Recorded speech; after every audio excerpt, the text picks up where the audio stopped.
Salut à toutes et à tous, la famille, c'est Mousco, j'espère que vous allez tous bien. Alors aujourd'hui, on se retrouve pour parler du live action de Pokémon qui sera sur Netflix. Avant de lancer le sujet, intro et c'est parti.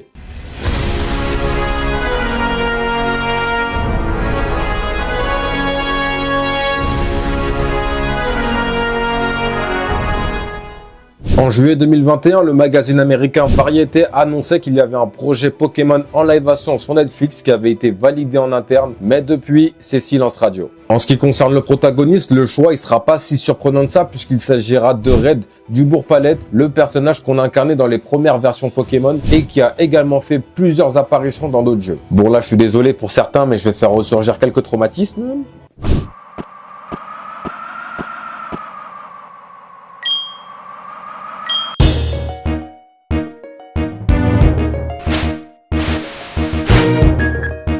Il a même eu son propre manga Pokémon Adventure que vous connaissez certainement. Ce manga en fait il est très apprécié de la communauté Pokémon et en vrai de vrai elle se distingue en fait par son approche beaucoup plus mature par rapport à l'anime. Donc en vrai de vrai un live action qui reprend le ton de ce manga, moi je dis pas non perso. Et pour le live action en vrai de vrai on sait pas si ça sera une série ou un film, mais en toute logique ce sera une série parce que si c'est sur Red et son ascension jusqu'à la Ligue Pokémon, en vrai de vrai on va pas faire un film, sinon ça va durer presque 5 heures et encore si c'est moins long on va rusher beaucoup de choses. Donc c'est logique que ça soit une série en plusieurs saisons même. Je pense qu'on est tous unanimes pour dire que Red c'est vraiment une légende dans l'univers de Pokémon, mais j'en suis sûr que ça fait tellement longtemps qu'il y a des gens ils l'ont oublié ou ils ne se rappellent pas forcément de toute son histoire. Donc avant de continuer sur le live action, on va se faire un petit récap sur la légende de Red.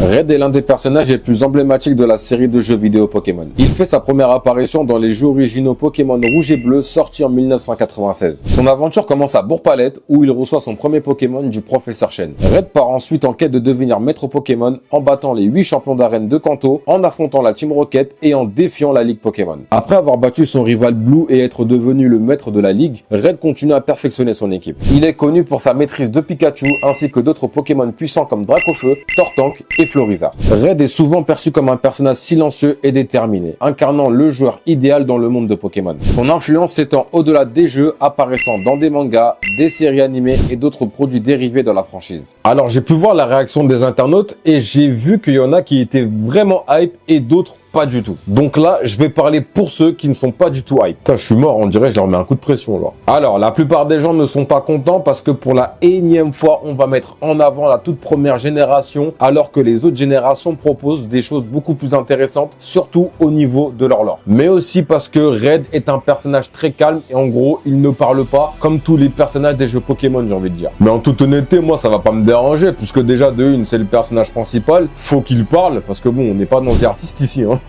C'est bien ouf.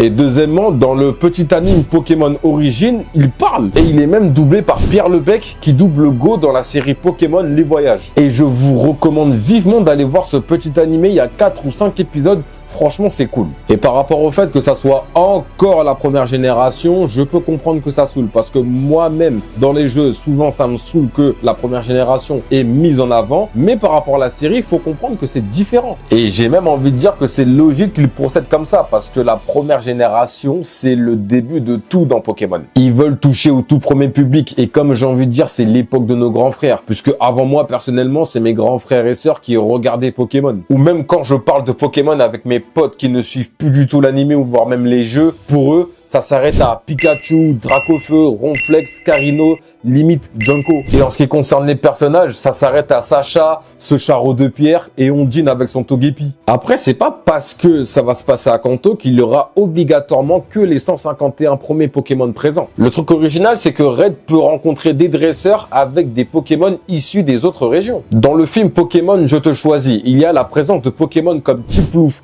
Félinferno, Lucario et bien d'autres Pokémon des autres régions. Et dans le film live action Détective Pikachu, à Rim City, il y a tous les Pokémon des différentes générations qui cohabitent ensemble. Et pour le coup, si les aventures de Red à Kanto fonctionnent, il y a moyen qu'ils aillent beaucoup plus loin en allant explorer le lore des autres régions. Le trio de la matière, les oiseaux légendaires de Johto, ou encore l'histoire du dragon originel à Unis. Donc moi, j'ai envie de vous dire, et surtout pour ceux qui ne sont pas hype, venez, on fait tous un effort. Je sais que c'est chiant de revenir à Kanto, mais bon, là, il y a moyen que si ça fonctionne, on aille beaucoup plus loin parce que ça m'étonnerait qu'il fasse 10 saisons à Kanto, on va pas se mentir. En plus de ça, c'est un live action Pokémon. J'en suis sûr qu'on a tous rêvé, même ceux qui ne regardent plus Pokémon aujourd'hui, ont rêvé de voir au moins une fois un live action Pokémon. Parce que certes, on a eu Détective Pikachu, mais Détective Pikachu ne retraçait pas l'aventure de base qu'on faisait dans les jeux Pokémon. C'est-à-dire dresseur débutant, arène, team de méchants, conseil 4, ligue Pokémon. Donc moi j'ai envie de dire les gars, venez on accueille à bras ouverts ce projet qui arrive.